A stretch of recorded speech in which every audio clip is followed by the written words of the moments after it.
ఈరోజు మనం wastage sharp air purifier గురించి తెలుసుకుందాం. మీ అందరికీ కూడా వెస్టేజ్ తెలుగు సమాచారం యూట్యూబ్ ఛానల్కి స్వాగతం అండి. ఈరోజు మనం అసలు షార్ప్ ఎయిర్ ప్యూరిఫైయర్ అంటే ఏంటి, అసలు ఇది ఎందుకు మనం ఉపయోగించాలనేది కంక్లూజన్తో పాటు మనం అసలు ముందు బ్రీఫ్గా ఇంట్రొడక్షన్ చూసిన తర్వాత కంక్లూషన్కి వెళ్దాం. అదేవిధంగా ఫస్ట్ అసలు మనకి ఎయిర్ క్వాలిటీ అంటే మీ అందరికీ ఐడియా ఉండే ఉంటుంది. మనం పీల్చే గాలి యొక్క నాణ్యత, అది హెల్దీ ఎయిరా అన్‌హెల్దీ ఎయిర్ అనేది మనం ఈ వీడియో ద్వారా, ఈ యొక్క గ్రాఫ్ ద్వారా మనం చూసుకోవచ్చు. First primary causes of poor indoor air quality. మనం బయటికి వెళ్ళేటప్పుడు మనకి తెలుసు, మనం ఎంతైతే బయట తిరుగుతామో ఆ తర్వాత మనం కొన్ని health issues, respiratory issues face చేస్తూ ఉంటాం. అదే కాకుండా మనం ఉన్న ఇల్లు ఎక్కడైతే ఇంట్లో ఉంటామో, లేకపోతే రూమ్స్‌లో ఉంటామో, హాల్ గానీ, బెడ్‌రూమ్ గానీ, బాత్రూమ్స్, లేకపోతే కిచెన్ గానీ, వీటిలోకి వెళ్ళినప్పుడు మనకి కొంతవరకు మనం వీటిలోకి వెళ్ళినప్పుడు కూడా మనకి చాలా ఇబ్బందుంటుంది. మనం అది ఇమ్మీడియట్‌గా తెలియకపోవచ్చు. కాకపోతే కాన్స్టెంట్ టైమ్ అంటే కాన్స్టెంట్‌గా మనం వీటికి ఎక్స్‌పోజ్ అయినప్పుడు ఫ్రీక్వెంట్‌గా ఇలాంటి అట్మాస్ఫియర్‌కి మనకు తెలియకుండానే మనలో కొన్ని డిజార్డర్స్ డెవలప్ అవుతాయి. అవి రెస్పిరేటరీ డిజార్డర్స్. లైక్ ఎలా ఉంటాయంటే అవి ఎందువల్ల వస్తాయి? అసలు రెస్పిరేటరీ ఇష్యూస్ అంటే ఏంటి? ఊపిరి సమస్యలు ఎందుకొస్తాయనేది మనం ఇప్పుడు చూద్దాం. అసలు ఎయిర్ ఎందుకు పాడవుతుంది? ఎయిర్ ఎందుకు పాడవుతుంది? మనం ఉన్న ఇళ్లల్లో మనకి ఎందుకని ఎయిర్ కంటామినేట్ అవుతుంది? ఎయిర్ అనేది మనకి ఎందుకు హెల్తీగా ఉండట్లేదు అనేది చూద్దాం. ఎప్పుడైతే మనకి డైరెక్ట్ సన్‌లైట్ మన రూమ్‌లోకి రాకుండా ఉంటుందో, అప్పుడు మనకి సన్‌లైట్ అనేది మనకి నేచురల్ డిసిన్ఫెక్టెంట్ కింద ఉపయోగపడుతుంది. అంటే మన ఎయిర్‌ని, అది దాంట్లో ఉన్న పొల్యూటెంట్స్‌ని, హార్మ్‌ఫుల్ సబ్‌స్టెన్సెస్‌ని సన్‌లైట్ అనేది మనకి కిల్ చేస్తుంది. ఎప్పటికప్పుడు దాన్ని దాన్ని మారుస్తూ ఉంటది. రీసైకిల్ చేస్తూ ఉంటుంది. ఆ ఎయిర్‌ని ఫ్రెష్‌గా చేస్తూ ఉంటుంది. అదేవిధంగా ఎప్పుడైతే నో డైరెక్ట్ సన్‌లైట్, అంటే డైరెక్ట్ సన్‌లైట్ ఎప్పుడైతే పడదో మనకి, అప్పుడు వీటిలో ఆ ఇంప్యూరిటీస్, ఆ హార్మ్‌ఫుల్ సబ్‌స్టెన్సెస్ అవన్నీ కూడా పెరుగుతాయన్నమాట. అది సన్‌లైట్ అనేది మనకి నేచురల్ డిసిన్ఫెక్టెంట్ అండి. అది మనకి లేకపోవడం, అది మనకి రాకపోవడం వల్ల లివింగ్ ఏరియాస్‌లో మనకి బెడ్డింగ్ గాని, కుషనింగ్ గాని, వాల్ గాని, ఫ్లోర్స్ గాని, ఇవన్నీ కూడా మనకి ఇంప్యూరిటీస్‌తో ఉన్న ఎయిర్‌తో నిండిపోయి ఉంటాయన్నమాట. అప్పుడు కూడా మనకి ఇబ్బంది. అదే విధంగా ప్రెస్డ్ వుడ్ ఫర్నిచర్ అంటే మనకి మీ అందరికీ కూడా తెలుసు. మనం ఏదైతే మన క్లోత్స్, బట్టలవి ఉంటాయో అవన్నీ పెడతాం. అల్మేరాలో పెడతాం. లేకపోతే మనకి కబోర్డ్స్ ఉంటాయి, వాటిలో పెడతాం. వాటిలో కూడా మనకి సన్‌లైట్ అనేది డైరెక్ట్‌గా వెళ్ళదు. అంతే. అదే అదే కాకుండా మనం ప్రాపర్ డస్టింగ్ కూడా మనకి చేయడానికి అవ్వదు. మనకున్న బిజీ షెడ్యూల్ వల్ల, దాని వల్ల కూడా. అప్పుడు వాటిలో కూడా మనకి ఇంప్యూరిటీస్‌తో కూడి ఉన్న డస్ట్ అది, లేకపోతే ఎయిర్ యొక్క క్వాలిటీ, మనకి హెల్త్ క్వాలిటీ మంచి ప్యూర్ క్వాలిటీ అనేది ఉండకుండా ఇంప్యూరిటీగా highest amount of pollutants, impurities, అదేవిధంగా డస్ట్ అనేది అక్కడ పేరుకుపోవడం జరుగుతుంది. అదేవిధంగా వెంటిలేషన్ లేకపోవడం వల్ల కూడా మనం ఈ ప్రాబ్లమ్ ఫేస్ చేస్తూ ఉంటాం. వెంటిలేషన్ ఎప్పుడైతే ఉండదో, సరైన వెంటిలేటర్స్ గానీ, లేకపోతే ఏవైతే ఉండవో, మనకి విండోస్ గానీ సరిగ్గా ఉండవో, అక్కడ మనకి ఎయిర్ అనేది మనకి కాన్స్టెంట్‌గా లోపలికొచ్చి బయటికెళ్ళడం అనేది కూడా జరగదు. అంతా క్లోజ్డ్ సర్క్యూట్‌గా ఉంటుంది. ఆ ఎయిర్ అనేది అక్కడే స్టాగ్నెంట్‌గా ఉండిపోతుంది. అక్కడక్కడే తిరుగుతూ ఉంటుంది. దీనివల్ల కూడా ఎప్పుడైతే హార్మ్‌ఫుల్ గ్యాసెస్ అనేవి మన అక్కడ అక్యుములేట్, అంటే అక్కడ పెరిగిపోతూ ఉంటాయో, అది కూడా మనకి వన్ ఆఫ్ ది రీజన్స్ అనమాట. ఈ ఎయిర్ యొక్క క్వాలిటీని తగ్గిస్తుంది. అదేవిధంగా ఎయిర్ కండిషనర్ ఎప్పుడైతే ఉపయోగిస్తామో మనం, మీ అందరికీ కూడా తెలుసు. మనం ఎయిర్ కండిషనర్ ఒకవేళ పెట్టుకుంటే, ఏసీ గనక పెట్టుకుంటే సీలింగ్ చేస్తారు చాలామంది. అదేవిధంగా లేకపోతే థర్మాకోల్ షీట్స్ పెడతారు. ఆ విధంగా కూడా మనం ఎప్పుడైతే చేస్తామో ఎయిర్ యొక్క క్వాలిటీ తగ్గుతుంది. మన అక్కడ ఎయిర్ అనేది బయటికి వెళ్ళడం, లోపల రావడం జరగదు. మనంతా అక్కడ క్లోజ్ సర్క్యూట్‌లో ఉంటుంది. అదంతా కూడా మనకి ఒక రకమైన కంజెస్టెడ్ కింద ఉంటుంది. అదేవిధంగా దానివల్ల కూడా ఎయిర్ పొల్యూషన్ అనేది చాలా ఎక్కువగా ఉంటుంది. ఎయిర్ అనేది చాలా పొల్యూట్ అవుతుంది. అదేవిధంగా మనకు అలార్మింగ్ స్టాటిస్టిక్స్, అంటే ఎయిర్ పొల్యూషన్ గురించి కొన్ని నిజాలు కూడా ఉన్నాయి. మన ఫ్యాక్ట్స్ మాట్లాడుకోవాలి. ఎకనామిక్ టైమ్స్ అనే పత్రిక మనకి India wakes up to an air pollution problem it cannot ignore the economic times. అంటే ఇండియా అనేది, మన ఇండియా కంట్రీలో, మన భారతదేశంలో చాలామంది వాళ్ళు just day to day activities, daily life activities చేస్తున్నారు. కాకపోతే వాళ్ళకి తెలియట్లేదు ఎయిర్ పొల్యూషన్ అనేది ఎంత దెబ్బతీస్తుంది అనేది. ఇది ఒక సైలెంట్ పాయిజన్ కింద ఇది స్ప్రెడ్ అవుతుందని మన ఎకనామిక్ టైమ్స్ పత్రిక కూడా రాయడం జరిగింది. అదేవిధంగా డబ్ల్యూహెచ్ఓ రిపోర్ట్ ప్రకారం one third of world's asthma patients are from India. One third of world's asthma patients అంటే ప్రపంచంలో మూడుకి ఒకటో వంతు ఆస్తమా పేషెంట్స్ అందరూ కూడా మన భారతదేశం నుంచే ఉన్నారని డబ్ల్యూహెచ్ఓ రిపోర్ట్ కూడా ఇచ్చింది. అదేవిధంగా national bureau of disease 93% of leave days are due to cold, cough and other respiratory diseases. అంటే మనకి ఎప్పుడైతే నేషనల్ బ్యూరో ఆఫ్ డిసీజ్ అనేది సంస్థ మనకి సర్వే చేసిందో, ఆ సర్వేలో ఈ గవర్నమెంట్ ఎంప్లాయీస్ గాని, ప్రైవేట్ ఎంప్లాయీస్ గాని, లేకపోతే ఏ ఉద్యోగం అయినా సరే లీవ్ పెడుతుంది మెయిన్‌గా రెండే 2 కారణాల వల్ల. అదొకటి కోల్డ్‌కి, కాఫ్‌కి. దగ్గు మరియు రొంప, రెస్పిరేటరీ డిసీజెస్ వల్లే వాళ్ళు లీవ్ పెట్టడం జరుగుతుంది ఆఫీసులకు కూడా. అదే విధంగా మనకి హిందుస్థాన్ టైమ్స్ అనే పత్రిక కూడా మనకొకటొచ్చింది. Lungs of most urban children are underdeveloped. అంటే మనకి ఎప్పుడైతే అర్బన్ చిల్డ్రన్ అంటే మనకి సిటీస్‌లో గాని, కొంచెం టౌన్స్‌లో గాని మనకి చిల్డ్రన్ ఉంటారో వారందరికీ కూడా లంగ్స్ అనేవి అండర్ డెవలప్డ్‌గా ఉండిపోతున్నాయి. దానికి కూడా కారణం ఉంది. ఈ ఎప్పుడైతే పొల్యూటెంట్స్ అనేవి మనకి చిన్నప్పటి నుంచి మనం ఎక్స్‌పోజ్ అవుతామో, మన లంగ్స్ యొక్క ఎక్స్‌పాండింగ్ కెపాసిటీ, దాని యొక్క హోల్డింగ్ కెపాసిటీ, ఎయిర్ డ్రాగింగ్ అంటే ఎయిర్‌ని తీసుకునే కెపాసిటీ కూడా మనం ఇండైరెక్ట్‌గా ఎఫెక్ట్ చేస్తున్నట్టు లెక్క. దీనికోసం మన వెస్టేజ్ వాళ్ళు ఒక సొల్యూషన్ కనిపెట్టారు. ఆ సొల్యూషన్ ఏంటంటే వెస్టేజ్ షార్ప్ ఎయిర్ ప్యూరిఫైయర్. ఇది చాలా మంచి ప్రోడక్ట్ అండి. అసలు ఇది ఎందుకు ఉపయోగించాలి? అసల ఎందుకు వెస్టేజ్ ఎయిర్ ప్యూరిఫైయర్ మనం ఉపయోగించాలి? షార్ప్ ఎయిర్ ప్యూరిఫైయర్ అంటే, ఇది మన ఇండోర్ ఎయిర్ అంటే మన ఇంట్లో ఉన్న ఎయిర్ మనకి 5-10 రెట్లు పొల్యూటెడ్ ఎయిర్. అంటే బయటున్న ఎయిర్ కన్నా మన ఇంట్లో ఉన్న ఎయిర్ 5-10 రెట్లు ఇంకా ఎక్కువ పొల్యూటెడ్‌గా ఉందంట. దాని గురించి మనం ఎక్కువ టైమ్ స్పెండ్ చేసేది మనం ఔట్ సైడ్ స్పెండ్ చేయం కదా! మన ఇంట్లో ఉంటాం. బయటికి వెళ్లి చాలా అంటే ఒక మార్నింగ్ టు ఈవినింగ్ వర్క్స్ ఉంటాయి. అలా వెళ్తాం. కాకపోతే మన ఇంట్లో ఉండి మనం ఎప్పుడైతే ఉంటామో, ఈ ఎయిర్‌కి మనం చాలా ఎక్స్‌పోజ్ ఎక్కువ అవ్వడం జరుగుతుంది. అదేవిధంగా current air pollution level is equal to 10-20 cigarettes smoking per day. అంటే మనం తెలియకుండానే మనం సిగరెట్ స్మోక్ చేస్తే ఎంతైతే మన ఎయిర్ పొల్యూషన్ తీసుకుంటామో, అదే విధంగా మన ఇండోర్‌లో ఉండటం వల్ల, మన ఇళ్లల్లో ఉండటం వల్ల అంత ఎయిర్ పొల్యూటర్ మనం కన్జ్యూమ్ చేస్తాం రోజు కూడా. అదే విధంగా మనం poor air quality at home causes headache, fatigue, shortness of breath, sinus congestion, coughing, sneezing and dizziness also. అంటే మనం ఎప్పుడైతే ఈ పూర్ ఎయిర్ అంటే ఇంప్యూరిటీస్ ఉన్న ఎయిర్ డస్టింగ్ సరిగ్గా చేయని ఇళ్లలో, లేకపోతే వెంటిలేషన్ సరిగ్గా లేని ఇళ్లలో ఎప్పుడైతే ఉంటామో, అప్పుడు మనకి వచ్చే ఇబ్బందులు ఎలాంటివి ఉంటాయంటే తలపోటు రావడం, నీరసం రావడం, షార్ట్‌నెస్ ఆఫ్ బ్రీత్ రావడం, సైనస్ కంజెషన్. చాలా మందికి సైనసైటిస్ ఈ రోజుల్లో ఎంత ఇబ్బంది పెడుతుందో మీరందరూ గమనిస్తూనే ఉన్నారు. సైనస్ కంజెషన్ రావడం, కాఫ్ రావడం, స్నీజింగ్ రావడం, డిజినెస్ రావడం, నాసియా రావడం.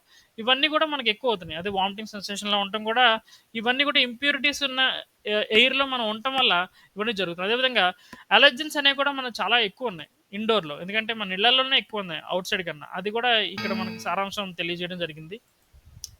అదేవిధంగా అసలు మనం ఏంటి షార్ప్ ఎయిర్ ప్యూరిఫైయర్ వల్ల మనకు ఉపయోగాలేంటి? అసలు ఇది ఇది ఎలా తయారు చేయబడింది? అనేది ఇప్పుడు మనం చూద్దాం. అసలు షార్ప్ ఎయిర్ ప్యూరిఫైయర్ అంటే ఏంటి? షార్ప్ ఎయిర్ ప్యూరిఫైయర్ అనేది మనకి ఒక ఇదొక సిస్టమ్. ఇది ఎయిర్ క్లీనింగ్ సిస్టమ్ అనమాట. ఇదేంటంటే మన ఎయిర్‌ని మనం ఎప్పుడైతే మన ఇళ్లల్లో ఉన్న ఎయిర్ ఉందో ఇది బాగా మనకి ఫిల్టర్ చేస్తుంది.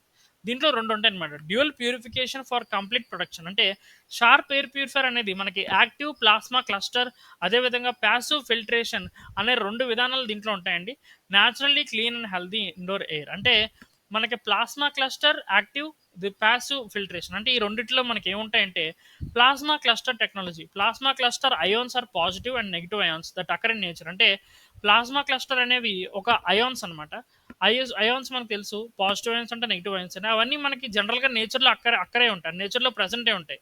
అదేవిధంగా ఇవి జనరేట్స్ ఫ్రెష్ ఇండోర్ ఎయిర్. ఎప్పుడైతే ఈ అయాన్స్‌ని మనం ఈ మెషిన్ ద్వారా ఈ యాక్టివ్ ప్రాసెస్ ఎప్పుడైతే జరుగుతదో, ఈ అయాన్స్‌ని మనకి ఎక్స్‌చేంజ్ చేయడం జరుగుతుంది. అంటే బయట మనకి వెంటిలేషన్ వస్తే ఏ విధమైన ఏ విధమైన మనకి ప్యూరిఫికేషన్ ప్రాసెస్ జరుగుతుందో సన్‌లైట్ ఉండి, వెంటిలేషన్ ఉండి, మనకి డస్టింగ్ ఉండి, క్లీన్‌లీనెస్ ఉండి, ఎలాగైతే మనం ఎయిర్ అప్పుడు బాగుపడుతుందో, ఎయిర్ అప్పుడు ప్యూరిఫై అవుతుందో, ఆ ప్రాసెస్‌ని మనకి ఈ ప్యూరిఫైయర్ అనేది తానంతట తానే చేయడం జరుగుతుంది. అది ఎలా అంటే generates fresh indoor air, neutralizes harmful VOC and toxic gases. అంటే మనకి ఏవైతే టాక్సిక్ గ్యాసెస్ ఉంటాయో అవన్నీ కూడా టాక్సిక్ గ్యాసెస్ అన్నిటిని కూడా ఇది ప్యూరిఫై చేయడం అంటే న్యూట్రలైజ్ చేయడం. ఐదర్ టూ మచ్ టాక్సిటీ రాకుండా, ఐదర్ కంప్లీట్లీ మనకి అవి ఎలిమినేట్ అవ్వకుండా ఎంత మోతాదులో ఉండాలో అట్మాస్ఫియర్లో అది ఎంత మనకి మంచిదో అంతవరకే ఉంచుతుంది. అదేవిధంగా మైక్రోబ్స్, అదర్ కంటాజియస్ ప్యాథోజన్స్ ఏవైతే ఎయిర్లో ప్రజెంట్ అయి ఉంటాయో అంటే మనకి క్రిములు కానీ బ్యాక్టీరియా కానీ వాటన్నిటిని కూడా ఇది చంపేస్తుంది. అదేవిధంగా రిమూవ్ స్టాటిక్ చార్జ్. అంటే ఎప్పుడైతే మనకి స్టాగ్నెట్‌గా ఉండిపోతుందో ఒక సబ్స్టెన్స్, డస్ట్ గాని ఏదైనా అది మన దానికి ఇది రివ్యూజ్ రి మనకి రిమూవ్ చేస్తుంది. అదేవిధంగా స్కిన్ బ్యూటిఫికేషన్. అంటే మన స్కిన్ మీద కూడా డస్ట్ పడినప్పుడు మన స్కిన్‌లో చాలా ఇబ్బందులు వస్తాయి. కొంతమందికి పిగ్మెంటేషన్ పెరిగిపోతుంది. కొంతమందికి ర్యాషెస్ కింద వస్తాయి. వాటన్నిటిని కూడా ఇది మార్చి ఆ ఎయిర్‌లో ఉన్న ఇంప్యూరిటీస్ తీసి మన స్కిన్‌కి కూడా ఇది హెల్త్ అనేది మన స్కిన్ హెల్త్ కూడా కాపాడుతుంది. అదేవిధంగా ఏదైతే ప్యాసివ్ ఫిల్టరేషన్ ఉందో, ప్యాసివ్ ఫిల్టరేషన్ అంటే ఏంటంటే హై పెర్ఫార్మెన్స్ హెపా ఫిల్టర్. అంటే ఇది ఎప్పుడైతే ఈ ప్యాసివ్ ఫిల్టర్ అనేది ఉందనుకోండి, ఈ ప్యాసివ్ ఫిల్టర్ తోటి మనకి captures 99.97 of 0.3 micron dust particles. అంటే 0.3 మైక్రాన్ సైజ్ ఉన్న డస్ట్ పార్టికల్స్ని ఇది 99.97% మనకి ఇది ఎలిమినేట్ చేస్తుంది. ఇది క్యాప్చర్ చేసుకుంటుంది, అంటే పీల్చేసుకుంటుంది. పీల్చి మనకి ఫ్రెష్ ఎయిర్ మాత్రమే ఉంచుతుంది. అదేవిధంగా యాక్టివ్ కార్బన్ ఫిల్టర్ చార్కోన్ లేయర్. అంటే ఎప్పుడైతే ఇది పీల్చుకుంటుందో చార్కోన్ కార్బన్ ఫిల్టర్ గుండా మన ఎయిర్ వెళ్ళి మన బయటకు వస్తుంది అనమాట. అదేవిధంగా మైక్రాన్ మెష్ ఫ్రీ ఫిల్టర్. అంటే మనకి ఎప్పుడైతే మైక్రాన్స్ ఇవన్నీ వెళ్ళాలనుకుంటున్నామో అప్పుడు ఆ మైక్రాన్కి సంబంధించిన స్పెషలైజ్డ్ ఫిల్టర్ కూడా దీంట్లో ఉందన్నమాట. అదేవిధంగా highest class H4 HEPA filter in EN 1822 type. అంటే ఇది ఒక స్పెషలైజ్డ్ ఫిల్టర్ అండి. ఇది exclusively for purification of air. అది కూడా మైక్రాన్ సైజ్ 0.3 మైక్రాన్ పార్టికల్స్ మాత్రమే. ఇది మైక్రాన్ పార్టికల్స్ అంతకన్నా తక్కువ మనకి ప్రజెంట్ అయ్యి ఉండవు మన మన రూమ్లో, మన ఇళ్లలో. ఆల్మోస్ట్ అంతవరకు కూడా చాలా డీపెస్ట్ లేయర్ ఆఫ్ ప్యూరిఫికేషన్ అనేది, ఫిల్టరేషన్ అనేది ఇది చేస్తుంది. అదేవిధంగా సర్ఫేస్ ఏరియా కూడా ఎక్కువ కవర్ చేస్తుంది. హైయెస్ట్ సిఐడిఆర్ అంటే క్లీన్ ఎయిర్ డెలివరీ రేట్. అంటే మనం తీసుకున్న పొల్యూటెడ్ ఎయిర్ని తీసుకుని హైయెస్ట్ అమౌంట్ ఆఫ్ క్లీన్ ఎయిర్ని మనకి ఇది డెలివరీ చేస్తుంది, రిలీజ్ చేస్తుంది. అదేవిధంగా depending upon the usage and environmental conditions A HEPA can last for 2 years. అంటే మనకి ఇది మినిమం గ్యారంటీ 2 years వరకు మనకి ఎటువంటి డాకా ఉండదని కూడా చెప్తున్నారు, ఎటువంటి ఇబ్బంది ఉండదని కూడా చెప్తున్నారు. అదేవిధంగా మన ప్యూరిఫికేషన్ యొక్క స్పెసిఫికేషన్స్ చూద్దాం ఒకసారి. Plasma cluster ion generator with true HEPA and active carbon filter. అదేవిధంగా కవరేజ్ ఏరియా అంటే మనం ఎంత పరిధిలో దీన్ని ఉపయోగించవచ్చు, ఎంత పరిధికి హాల్లో ఉపయోగించవచ్చా, బెడ్రూమ్లో ఉపయోగించవచ్చా, 250 స్క్వేర్ ఫీట్ వరకు కూడా దీన్ని మనం ఉపయోగించుకోవచ్చు, అంత దీని పరిధి ఉంటుంది. అదేవిధంగా సిఏడిఆర్ అంటే మన క్లీన్ ఎయిర్ డెలివరీ రేట్ అనేది 180, 120, 60 మీటర్ క్యూబ్ పెర్ అవర్. అంటే మీటర్ క్యూబ్ పెర్ అవర్ అంటే మీకు ఎలా తెలుసు, ఒక గంటకి ఎంత అమౌంట్ ఆఫ్ క్లీన్ ఎయిర్ అనేది మనకి రిలీజ్ చేస్తుందని కూడా ఇక్కడ డేటా ఇవ్వడం జరిగింది. అదేవిధంగా నాయిస్ లెవెల్ కూడా మనకి చాలా తక్కువ డిజిబుల్స్ అండి, 44, 36, 23 depending upon the model we take అండి. అదేవిధంగా మనకి మోడల్స్ వచ్చేసి హైజ్ అవుతుంది, మోడ్స్ వచ్చేసి మనకి ఇక్కడ దీంట్లో కూడా మోడ్స్ కూడా ఇవ్వడం జరిగింది. మీకు కొంచెం జూమ్ చేసి చూపిస్తాను నేను. మోడ్స్ వచ్చేసి హైజ్, లో, మీడియం అండ్ హై. అండ్ మనకి ఎప్పుడైతే సెట్టింగ్స్ మార్చుకోవాలి, మన ఇంట్లో సఫిషియెంట్గా క్లీన్ ఎయిర్ ఉందనుకోండి మనం లో పెట్టుకుంటాం, లేకపోతే కొంచెం హేజ్గా పెట్టుకుంటాం, మీడియంగా పెట్టుకుంటాం, హైగా పెట్టుకుంటాం. ఎప్పుడైతే మనకు ఆటో రీస్టార్ట్ కూడా దీంట్లో ప్రోగ్రామ్ ఉంది, ఆటో రీస్టార్ట్ అవుతుంది. అదేవిధంగా టైమర్ కూడా మనం 4 నుంచి 8 అవర్స్ వరకు మనం టైమర్ కూడా పెట్టుకోవచ్చు. ఎప్పుడైతే మనకి వాహనాలు ఎక్కువ తిరుగుతుంటాయి అప్పుడు మనం అవి ఆన్ చేసుకుంటే టైమర్ తర్వాత అది ఆటోమేటిక్గా ఆఫ్ అయిపోతుంది. ప్రీ ఫిల్టర్ ఉంటుంది, స్టాండర్డ్ మెష్ ఉంటుంది, అదేవిధంగా ఫిల్టర్ లైఫ్ ఉంటుంది. ఫిల్టర్ లైఫ్ వచ్చేసి మనకి 2 years వరకు ఇచ్చారు ఇక్కడ కంపెనీ వాళ్ళు. అదేవిధంగా వోల్టేజ్ ఫ్రీక్వెన్సీ 220, 240 వోల్టేజ్తో వస్తుంది. అదేవిధంగా 50/60 హెర్ట్జ్తో వస్తుంది. అదేవిధంగా పవర్ ఇన్పుట్ అనేది మ్యాక్స్ అయితే మనకి 50 ఉంది, మీడియం అయితే 30 ఉంది, లో అయితే 30 ఉంది. స్టాండ్ బై పవర్ వచ్చేసి మనకి 0.6 వాట్ ఉంది. అదేవిధంగా డైమెన్షన్స్ వచ్చేసి 431x411x211 అని మనకి నోటిఫై చేశారండి. అదేవిధంగా నెట్ వెయిట్ వచ్చేసి 4.2 kg అండి ఇది. అదేవిధంగా వారంటీ వచ్చేసి 2 years ఇచ్చారు మనకి కంపెనీ వాళ్ళు. ఇది చాలా చాలా ఉపయోగపడుతుంది. మీరు అందరూ కూడా డెఫినెట్గా దీన్ని ఉపయోగించండి. ఇది ఎంత ఉపయోగం అనేది మనకి ఎప్పుడైతే మన క్లీన్ ఎన్విరాన్మెంట్లో మనం ఉంటామో మన లైఫ్ కూడా క్వాలిటీ ఆఫ్ లైఫ్ అనేది చాలా బాగుంటుంది. అందుకని మీరు దీన్ని డెఫినెట్గా సజెస్ట్ చేయండి. ప్రతి ఒక్కళ్ళు కూడా దీన్ని వాడాలని నేను అనుకుంటున్నాను. ఎందుకంటే ఈ ఈ wastage air purifier HEPA filter అనేది మనకి ఎంత ఉపయోగపడుతుంది అనేది మనం ఒకసారి వాడితే కానీ తెలియదు. ఒకసారి వాడిన తర్వాత మన యొక్క క్వాలిటీ ఆఫ్ లైఫ్ ఎలా అయితే ఇంప్రూవ్ అవుతుందో దాన్ని చూసి మనమే 10 మందికి సజెస్ట్ చేయొచ్చు. కాబట్టి మీలో ప్రతి ఒక్కళ్ళు కూడా దీన్ని మ్యాక్సిమం యాజ్ పర్ ఇష్యూ ఒకే ఒక ఇష్యూ వచ్చేసి మనకి కాస్ట్ అండి. ఇది కాస్ట్ వచ్చేసి డిపి అంటే డిస్ట్రిబ్యూటర్ ప్రైస్, ఎంఆర్పి ప్రైస్ వచ్చేసి మనకి 19,500 పడితే మనకి డిస్ట్రిబ్యూటర్ ప్రైస్ వచ్చేసి 18,500 పడుతుంది. అదేవిధంగా పీవీ వచ్చేసి 616.5 పీవీ మనకి ఇది పడుతుందండి. ఇది చాలా మంచి ప్రోడక్ట్ అండి. మీరు ఎవరికైనా సరే ఇది సజెస్ట్ చేయొచ్చు. 616.67 పీవీ అండి.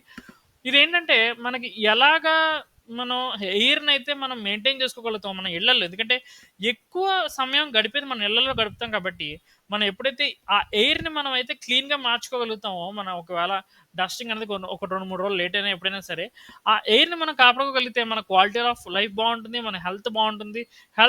ఎప్పుడైతే హెల్త్ బావుంటుందో వెల్త్ మనకి ఆటోమేటిక్‌గా వస్తుంది. హెల్త్ ఈజ్ వెల్త్ అన్నారు పెద్దలు. అదే విధంగా మనకి ఎప్పుడైతే హెల్త్‌ని మనం ప్రొటెక్ట్ చేసుకుంటామో, వెల్త్‌ని కూడా మనం ఆటోమేటిక్‌గా గెయిన్ చేసుకుంటాం అనేది ఈరోజు మనం తెలుసుకోవచ్చనమాట. అదే విధంగా ఈ ప్యూరిఫైయర్‌ని మీరు ప్రతి ఒక్కళ్ళకి సజెస్ట్ చేయండండి. ఏమైనా మీకు దీనికి సంబంధించిన డీటెయిల్స్ కావాలంటే నేను డిస్క్రిప్షన్‌లో నా నంబర్ ఇస్తాను. నా నంబర్‌కి మీరు కాంటాక్ట్ అవ్వచ్చు. అదే విధంగా మీరు ఒకవేళ పర్చేస్ చేయాలనుకుంటే గనక, ఎవరైనా దీన్ని పర్చేస్ చేయాలి ఇంట్రెస్ట్ ఉన్నా సరే గనక, వాళ్ళందరికీ కూడా ఇది రిఫర్ చేయండి. మరొక విషయం చెప్పాలంటే, ఇక్కడ హార్మ్‌ఫుల్ ఓజోన్ అనేది మనకి ఈ మెషిన్ నుంచి అస్సలు రిలీజ్ అవ్వదు. కొంతమంది భయపడుతుంటారు. ఎయిర్ ప్యూరిఫైయర్ జరిగితే వాటి నుంచన్నా కెమికల్స్ వస్తాయేమో అని. అస్సలు ఏం జరగదు. మన కంపెనీ వాళ్ళు అది హామీ ఇచ్చారు. Sharp's plasma cluster ion technology does not produce any harmful ozone during its process of air treatment. It mimics nature. అంటే మనకి ప్రకృతిలో ఎలాగైతే సహజ సిద్ధంగా మనకి గాలి అనేది మారుతుందో, మంచి ప్యూర్‌గా మారుతుందో, ఎప్పుడైతే ఇంప్యూరిటీస్ నుంచి ప్యూర్‌గా మారుతుందో, అదే విధంగా ఇది ప్రకృతిని అనుసరిస్తుంది. ప్రకృతిని కాపీ చేస్తుంది. మనకి ఏ విధమైన హాని లేకుండా ఇది మనకి కంప్లీట్‌గా ప్రకృతి విధానాల్లో మనకి ఎయిర్ ప్యూరిఫై చేసి, మనకి మంచి క్వాలిటీ ఆఫ్ ఎయిర్‌ని మనకి డెలివరీ చేస్తుంది. మనకి సరఫరా చేస్తుంది. కాబట్టి మీరందరికీ కూడా ఈరోజు వీడియో నచ్చిందని ఆశిస్తున్నాను. ఏవైనా డౌట్స్ మీకు వెస్టేజ్ ఎయిర్ ప్యూరిఫైయర్ మీద ఉంటే గనక, సందేహాలుంటే కామెంట్స్‌లో మెన్షన్ చేయండి. ఈ వీడియోని ప్రతి ఒక్కళ్ళకి షేర్ చేయండి. సబ్స్క్రైబ్ చేయండి. లైక్ చేయండి. ఎందుకని చెప్తున్నానంటే, మీ యొక్క ఎంకరేజ్‌మెంటే మాకు, మీ యొక్క లైక్స్ అండ్ కామెంట్స్ అండ్ షేర్సే మాకు ఎంకరేజ్‌మెంట్ అని చెప్పొచ్చు. ఎందుకంటే కొత్తగా స్టార్ట్ చేసిన ఈ వెస్టేజ్ తెలుగు సమాచారం అనే ఛానల్ మీరందరూ ఆదరిస్తారని ఆశిస్తూ, ఈరోజు వీడియో మీ అందరికీ నచ్చిందని ఆశిస్తూ, thank you very much for watching the video. Thank you అండి.